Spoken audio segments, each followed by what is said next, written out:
శుక్లాంబరధరం విష్ణుం శశివర్ణం చతుర్భుజం ప్రసన్నవదనం ధ్యాయేత్ సర్వవిఘ్నోపశాంతయే అగజానన పద్మార్కం గజానన మహార్నిశం అనేకదంతం భక్తానాం ఏకదంతోపాస్మహే. ఓం గం గణపతయే నమః. ఓం శ్రీమాత్రే నమః. ఓం శ్రీ గురుభ్యో నమః. ఈ టీవీని వీక్షిస్తున్నటువంటి ప్రేక్షకులందరికీ కూడా పేరు పేరున నా హృదయపూర్వక నమస్కారాలు. ఇప్పుడు మనం జూన్ 1వ తారీఖు నుంచి జూన్ 30వ తారీఖు వరకు కూడా ఈ 12 రాశుల వారికి ఎలా ఉండబోతుందో తెలుసుకుందాం. దానికంటే ముందర నా పేరు వాడరేవు ఆదినారాయణరావు శర్మ. 7075389589 7075389589. మీ జాతకాలు చూపించుకోవాలనుకున్నా, అదే ఏదైనా ముహూర్తాలు పెట్టించుకోవాలనుకున్నా మా ఆది ఆస్ట్రాలజీకి ఫోన్ చేయండి. నేను తప్పకుండా నేనే లిఫ్ట్ చేస్తాను ఫోను. ఒకవేళ ఇలా షూట్స్లో ఉన్నప్పుడు, అదే జాతకాలు చెప్తున్నప్పుడు నేను లిఫ్ట్ చేయలేకపోవచ్చు, వాట్సాప్ మెసేజ్ పెడితే తప్పకుండా నేను మీకు రెస్పాండ్ అవుతాను. సో తప్పకుండా మీకు రెస్పాండ్ అవ్వడమే కాకుండా మీకు జవాబులు కూడా చెప్తూ ఉంటాను. మీకు ప్రాబ్లమ్స్ ఉంటే చెప్తూ ఉంటాను. కన్యారాశి జూన్ నెల మొత్తం కన్యారాశి వారికి ఎలా ఉండబోతోంది తెలుసుకుందాం. బ్రహ్మాండం కూడా పోతుంది. ముఖ్యంగా ఏంటంటే ఒక్క చిన్న ఇబ్బంది అంటే శనీశ్వరుడు మీ రాశిని చూడడం వలన, సప్తమ స్థానంలో ఉండడం వలన చిన్నపాటి ఇబ్బంది తప్ప మిగతాదంతా సేమ్ బ్రహ్మాండంగా ఉంటారు.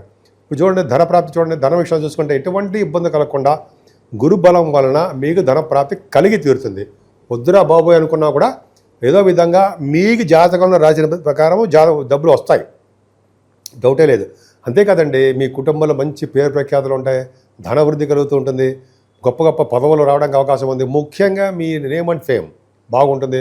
ఒక వర్షస్ కంఠధ్వని బాగా ఎక్కువ మాట్లాడే శక్తి భగవంతుడు మీకు ఇచ్చాడు. పైగా కొంతమంది గాయకులు ఉంటారు, వాళ్ళకి యాంకరింగ్ వృత్తిలో ఉన్న వారికి ధనప్రాప్తి కలుగుతుంది. ఎక్కువగా ప్రయాణాలు షార్ట్ జర్నీ చేసేస్తూ ఉంటారు. మీ way of thinking, way of living style బ్రహ్మాండంగా ఉంటుంది. కొత్త కొత్త ఆలోచనలు కార్యరూపం ధరిస్తుంటారు. అంత బాగుందండి.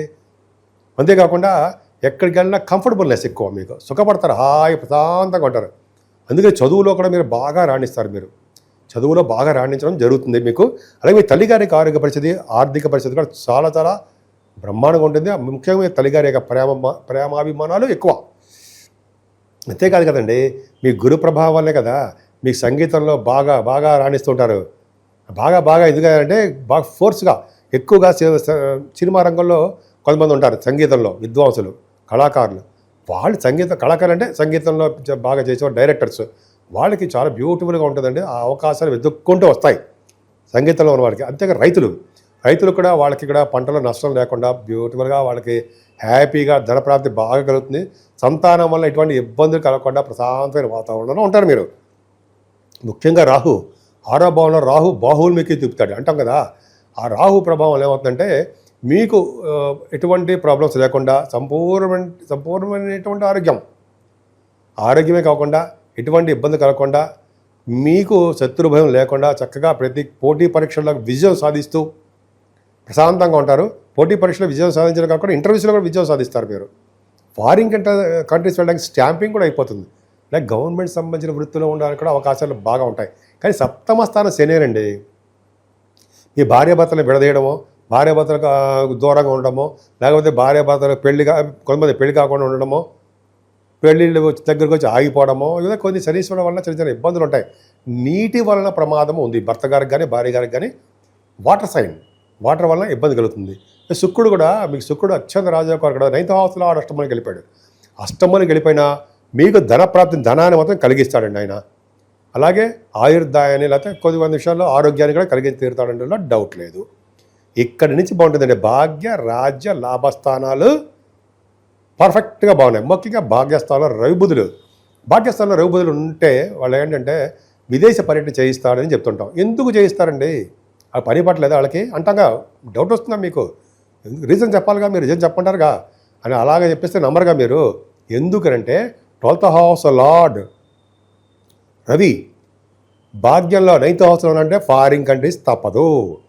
ఉన్నతమైన విద్య రీత్యా, మీ ప్రయాణాల రీత్యా, అంటే మీ పనుల రీత్యా, షూటింగ్ల రీత్యా, వ్యాపారాల రీత్యా, పర్సనల్ పనుల రీత్యా ఖచ్చితంగా విదేశ పర్యటన జరిగి తీరుతుందండి.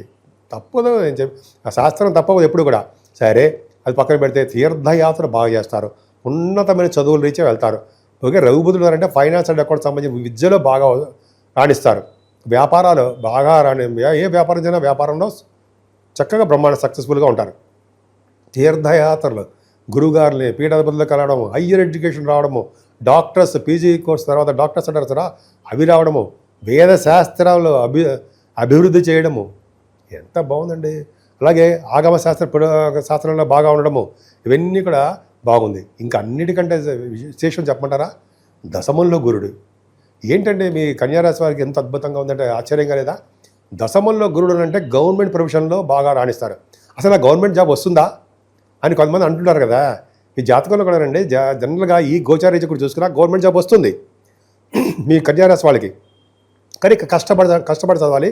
ఈ సివిల్ సర్వీసెస్ కానీ గ్రూప్స్ శాస్త్ర గవర్నమెంట్ సంబంధించిన గ్రూప్స్ కానీ వస్తాయి, మీకు సక్సెస్ అవుతారు. రవి బుధులు దశమంలో ఉన్నారంటే దిగ్బలుడు, రవి బుధులు దిగ్బలత్వంలో ఉంటారు. అందుకనే రాజకీయ రంగంలో చూడండి పదవులు ఆటోమేటిక్గా వచ్చేస్తుంటాయి వాళ్ళకి. పదవులు, ప్రజాసేవ, ప్రజాదరణ. మీకు రాజకీయ రంగంలో ఉన్నారుగా మీరు కన్యారాశి వారు, బ్రహ్మాండంగా ఉంటుంది. అలాగే బుధ గురు కూడా చెప్పుకుందాం సరదాగా. అక్కడే బుధుడితో కలిసిన గురుడు ఉన్నాడు కదా. 10th హౌస్ చూడండి. 10th హౌస్ ఉంటే బుధుడు 10th హౌస్లో ఉంటే వాళ్ళకి వ్యాపారాల రీత్యా బాగా డెవలప్ అవుతుందండి. అంతేకాకుండా బుధ గురులు కాంబినేషన్ వలన మీకు జనరల్గా ఏంటంటే గురుడు కూడా చెప్పుకుందాం. బుధుడితో కలిసిన గురుడు అంటే జనరల్గా మనం డాక్టర్స్ వృత్తిలో ఉన్నవారికి, అలాగే మ్యాథమెటిషియన్స్కి, ఇంజనీరింగ్ విద్యలో ఉన్నవారికి, ఆస్ట్రాలజర్స్కి అలాగా మరి చెప్పుకుంటూ వెళ్ళిపోవచ్చు. బ్రహ్మాండంగా ఉంటుంది, వాళ్ళకి చాలా అద్భుతమైన ఫలితాలు ఉంటాయని మనం చెప్తుంటాం కదండి. అంతేకాకుండా ఈ రవి బుధుడితో కలిసిన గురుడు కూడా మీకు యోగాన్ని కలిగిస్తున్నాడు కదా. అంటే గవర్నమెంట్ ప్రొఫెషన్లో ఉండడానికి అవకాశాలు ఎక్కువ ఉండడము, అలాగే విశేషమైన ధనం సంపాదించడంలో ఇంకా సెకండ్ హౌస్ కాదు, మీ రాశికి ఒక ప్రాబ్లం ఉన్నా కూడా ధన సంపాదనలో ఎప్పుడూ ఇబ్బంది పడరు. న్యాయపరమైన చట్టపరమైన వారుగా మీరు ఉంటారు. అంటే మీరు కొంతమంది లాయర్స్గా, అడ్వకేట్స్గా బ్రహ్మాండంగా సాధిస్తారు. అలాగే దేవాలయాలకి అధికారిగాను, దేవాలయాలు సందర్శించడంలో పురోహితులుగాను, దేవాలయాలు సందర్శించడంలోనూ పురోహితులుగాను ఇలాగ మీరు బాగా డెవలప్ అవుతారు. ముఖ్యంగా వేదశాస్త్రము, ఆగమ శాస్త్రాల్లో కూడా బాగా విశేషమైన ప్రజ్ఞ కనబరుస్తారు. బుధుడు గురుడు అదృష్టాన్ని ప్రసాదిస్తారు అన్నారు, సందేహం లేదు. రవి కూడా అంతే, బుధాదిత్య యోగం కదండి మీకు. రవి బుధుడు దశమలు అంటే బుధాదిత్య యోగం కాదా, బ్రహ్మాండంగా సక్సెస్ అవుతారు. అంతేకాకుండా మీరు జ్యోతిష శాస్త్ర పండితులు కూడా మీరు బ్రహ్మాండంగా సక్సెస్ అవుతారు. 11వ భావంలో కుజుడితో కలిసిన కుజుడు నీచల స్థితిలో ఉన్నప్పటికీ కుజబుధుల వల్ల డాక్టర్స్, కర్కటక రాశి కుజబుధులు 11వ భావంలో ఉండడం వల్ల డాక్టర్స్ వాళ్ళ వ్యాపారాలు, వాళ్ళ క్లినిక్స్ సక్సెస్ అవుతాయి. పైగా వాళ్ళు ఆపరేషన్స్ కూడా చేస్తారు, అది కూడా సక్సెస్ అవుతూనే ఉంటుందండి. 12వ భావంలో కుజుడితో కలిసిన కేతు తప్పు, అవునా? తప్పే. ఎందుకంటే అష్టమాధిపతి 12వ భావంలో కొద్దిగా ఇబ్బందిగా, మంచిదే కానీ కొద్దిగా యాక్సిడెంట్స్ అవ్వడము, చిన్న దెబ్బలు తగలడము, పనులు సకాలంలో అవ్వలేకపోవడము, చిన్న ఇబ్బందులు ఉండడానికి అవకాశం మాత్రం కుజ కేతులలో ఉంది. కానీ రావు కేతుల మధ్యలో కాలసర్పదోషంలో ఉండిపోవడం వలన మీరు పూజలు చేయించుకోవాలండి. అంటే అమ్మవారి పూజ చేయించుకోవడం ఫస్ట్ పాయింట్, అమ్మవారి పూజలు చేయించుకోవాలి. రావు కేతుల మధ్యలో ఉండడం వలన మీ కాలసర్పదోషంలో ఉండిపోవడం వలన మీరు తిరుపతి వెళ్ళినప్పుడు కాళహస్తి రావుకాల పూజలు చేయించేసుకోండి, అక్కడ దగ్గరలో కాళహస్తి ఉంటుంది కాబట్టి. అలాగే మీరు సుబ్రహ్మణ్య స్వామిని, వినాయకుడిని కొనడం మర్చిపోవద్దు. మరింత పరిహారాలు మంచి జరగాలంటే సుబ్రహ్మణ్య స్వామి ఆరాధనే మనకు ముఖ్యము. అంతేకాకుండా శనీశ్వరుడు పూజించడం వల్ల మరింత శుభఫలితాలు ఎక్కువ ఉంటాయి. జూన్ నెల మొత్తం కూడా 3 గ్రహాల ప్రభావం ఉంది. ఒకటి శనీశ్వరుడు ప్రభావం మీనరాశిలో ఉండడం, నీటి వలన గండాలు, అలాగే ఫైర్ సంబంధించిన వ్యవహారాలు ఉండము, పిడుగుల వలన గండాలు ఉంటాయి. అలాగే రాహు కేతుల మధ్యలో సర్పదోషం, కాలసర్పదోషంలో ఉండిపోయాయి, సవ్యకాల సర్పదోషంలో ఉండిపోయాయి. అంటే ఈ 3 గ్రహాల మధ్యలో మిగతా గ్రహాలన్నీ కూడా ఉండిపోవడం వలన 12 రాశుల వాళ్ళకి అనుకున్నంత శుభఫలితాలు రాలేకపోతుంటాయి. కాబట్టి మనం రావుకేతులకు సంబంధించినటువంటి పూజలు చేసుకోవడము, మెయిన్ కాళహస్తి వెళ్ళాలండి. వెళ్ళలేకపోతే మన ఊళ్ళోనే చేసుకుందాం రావుకేతులు పూజలు. అమ్మవారు మెయిన్ కనకదుర్గ అమ్మవారిని పూజించిన వారికి, గణపతి ఆరాధన చేసేవారికి ఖచ్చితంగా రావుకేతులలో వచ్చే దోషాలు తగ్గుతాయి. ముఖ్యంగా చాలామంది చెప్తారు కదా, కలియుగంలో అమ్మవారు గౌరీ అండ్ వినాయక, అంటే కలియుగంలో గౌరీదేవిని అంటే అమ్మవారిని, అలాగే వినాయకుడిని పూజించాలి అంటాం కదా మనం. ఖచ్చితంగా కలియుగంలో పూజించాల్సిందే.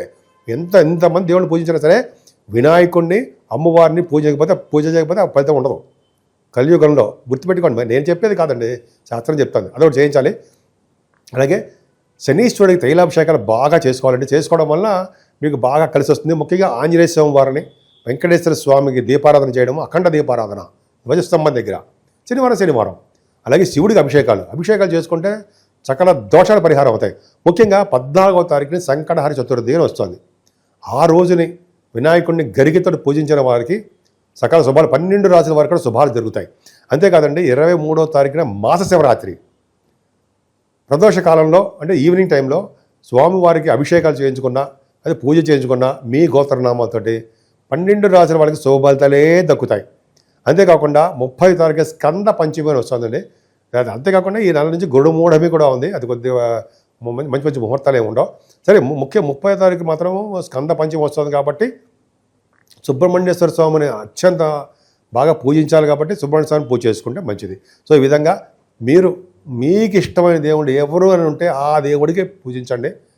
మరింత శుభఫలితాలు వచ్చి తీర్థంలో ఏమాత్రం సందేహం లేదు. మీకు సంపూర్ణమైన ఆయురారోగ్యాలతో ఉండాలని, అష్టైశ్వర్యాలతో ఉండాలని నేను మనస్ఫూర్తిగా కోరుకుంటున్నాను.